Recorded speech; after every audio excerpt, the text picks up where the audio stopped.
Hello everybody and welcome or welcome back to the second shelf and to a chatty video. I haven't done one of those in a while and it's still very hot and I feel chatting comes easy to me even when the temperatures are above 90 degrees Fahrenheit. So why not make a video about rereading? Why I reread, what types of book I reread, what do I get from rereading. And a couple of weeks ago, I made a video of my favorite books of all time, and I chose those books on the basis of what the books that I reread the most. That was just something, how I could handle this huge question of favorite books. And I was thinking, well, I could also make a video about rereading. And there you go. So first, I want to talk about the various reasons why I reread certain books. I don't reread as often as I did when I was quite younger, a beginning reader, or even in my 20s and 30s, and I will get to why in a minute. But I'm still rereading, and I'm rereading more now than I did maybe 2 years ago. I also make a conscious effort to not dismiss books that I read already and try to reread. And the first thing that I always reread is classics. Not all of them, no way. Some of them I'm just glad that I've read them once and I'm not going to read them ever again. But a lot of classics are...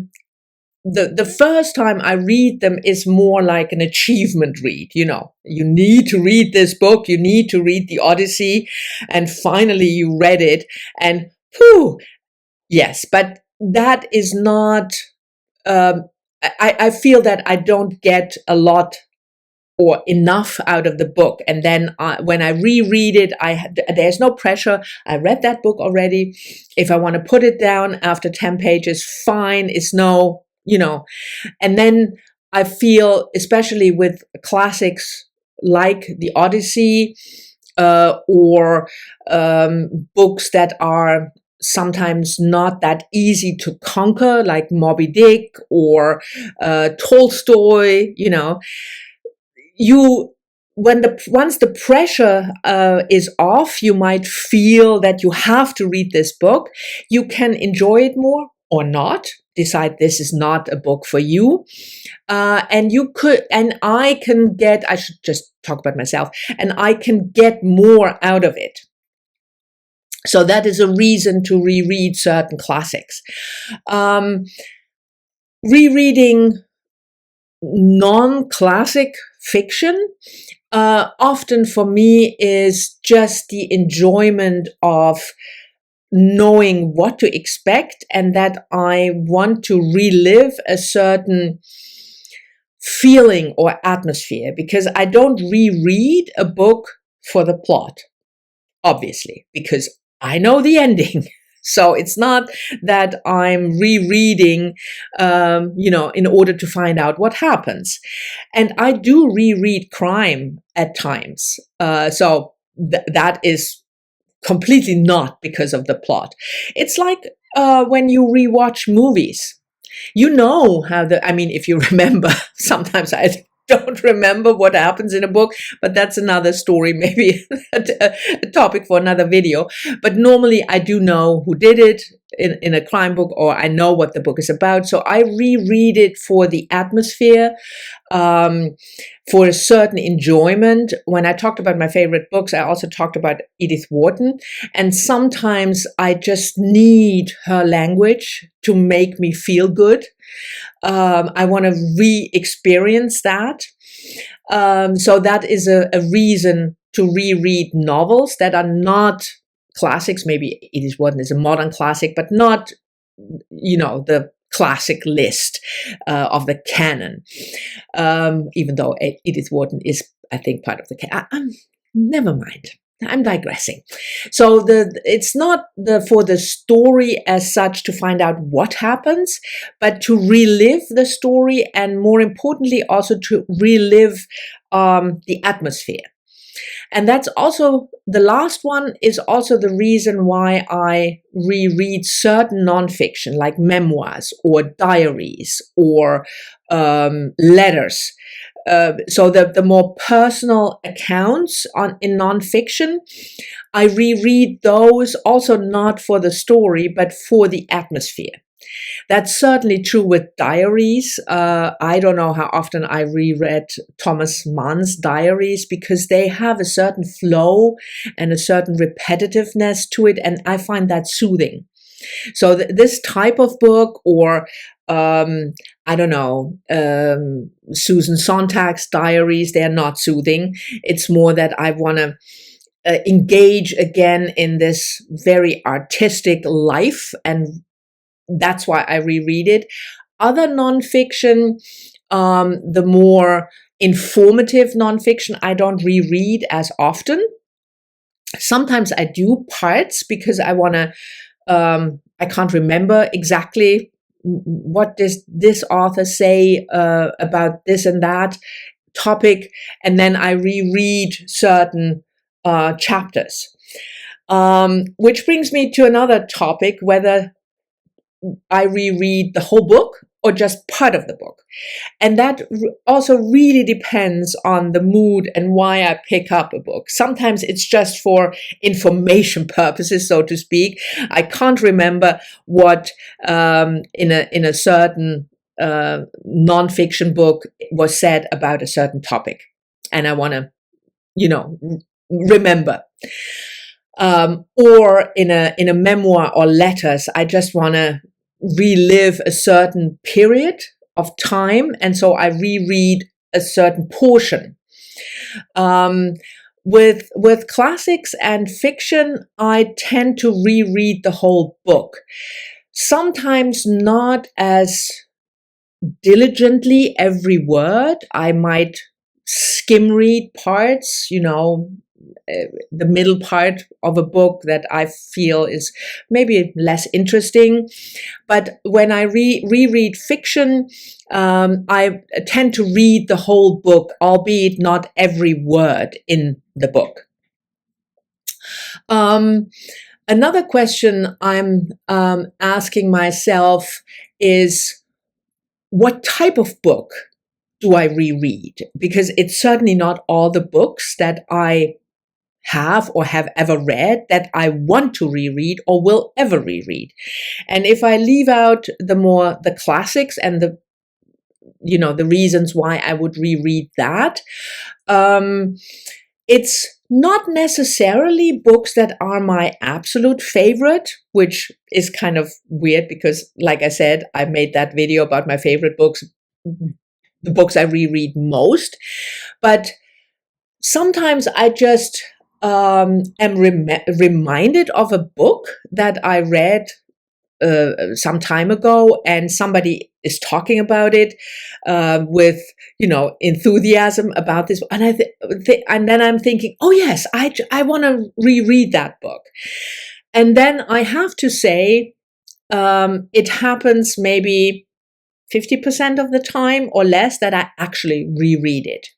So I have a little stack of books on my book cart to reread, and those are all books that I didn't think of myself, but somebody else mentioned the book, and then I was thinking, oh yes, I really want to reread this book, and then it stays on the stack for a little while.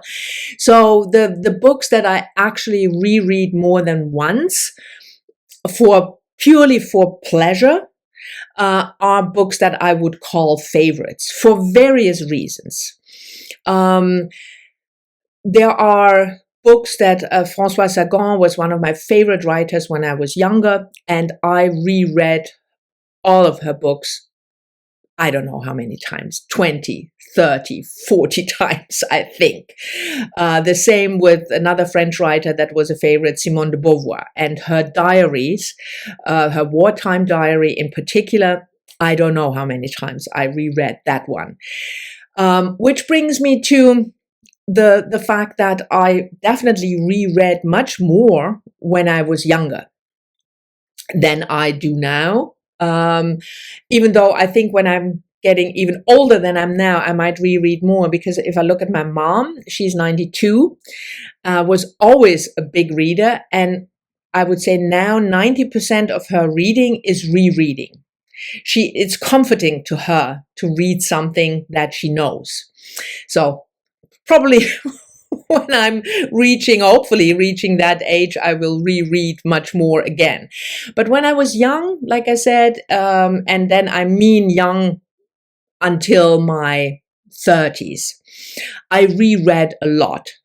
Part of it was certainly when I was even younger than that and didn't work yet, but was a student or at school.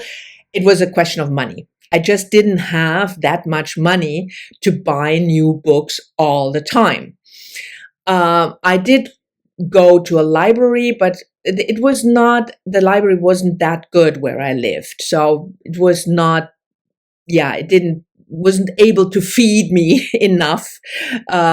So one of the things that I did, because I loved reading, was reread books. And always for a certain theme. That was the same back then, for a certain atmosphere. And I also think that when I was a young reader, I reread, I loved certain books. And when I look at them now, they are not my favorites anymore, but those are books that would assert me as a person, because I was trying to find out who I am. And those books were examples of of how I wanted to live, or what I wanted to be as a person, as a woman. So these books gave me a certainty when I felt a little lost, maybe, or when I wanted to reinforce the person I wanted to become. Then I would reread certain books, because that's the person that I want to become. And I guess after in my 30s, I was more interested in exploring new things.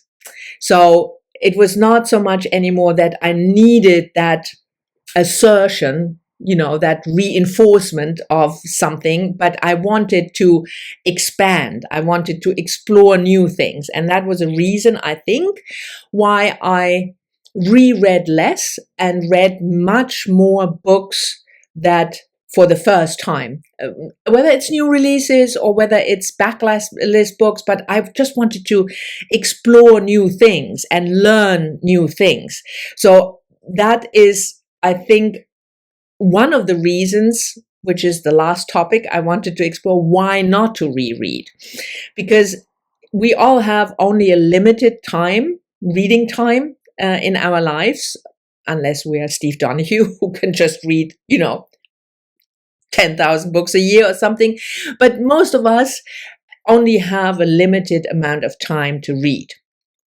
And if we are readers, whether we read 2 books a year, or whether we read 100 books a year or 150 books a year, we want to read. And in that time that we have to read, you can fit in a certain amount of pages or a certain amount of books. And then often, I guess, we are on this exploratory journey that we want to read new things and we want to, explore new things. And then rereading is just not what we spend our time with, because we feel, or you can feel, as if it's a waste of time. And I think BookTube doesn't help. I heard from other content creators, that they feel the FOMO of the fear of missing out if they don't read new books all the time. So that is not a good thing, but I can understand the urge to just explore something new, and the fact that when you are older, your time is not only in a day is limited, but also the time you can read is limited. You will have, X more years to explore new books. So that is a reason why rereading might take a back seat. Another reason is, I think, if you're contemplating rereading a favorite from a long time ago that you haven't reread in the meantime. I don't do that because I know that certain books, like I mentioned, François Sagan, they will not be as fantastic as they were to me when I was 18. And I just don't want to spoil that. I want to have this memory of this book back then, and I don't want to lose that. So it's always, I feel, tricky to reread a book that you haven't reread in a very long time, which also means, or meant for me, that when the books that I reread, I mostly reread, after half a year or a year, and then again after 2 years. So there is hardly ever a rereading experience that I didn't read a book for 20 years and then I'm rereading it. It happens occasionally, but very rarely, because of this fear, that you will be disappointed. I think those are basically, I made a list, of course, because I'm a list person. So I'm looking at, I think I covered all the points that I wanted to talk about rereading. Again, if you are a content creator, if you are on BookTube, please make a video about your rereading habits. And if you don't reread ever, it's interesting also to hear why not. Is it a choice for you, or is there certain reasons why you wouldn't reread? How often do you reread? How much of your reading is rereading if you do it? I would be so interested, even though I didn't make a tag out of it, but I would be really interested to hear other people on YouTube talk about it. Thank you very much for watching. I hope you've enjoyed it. Let me know down in the comments whether you reread or not, and what type of books you are choosing if you are rereading. I'm really looking forward to that, and I will talk to you all soon in the next one.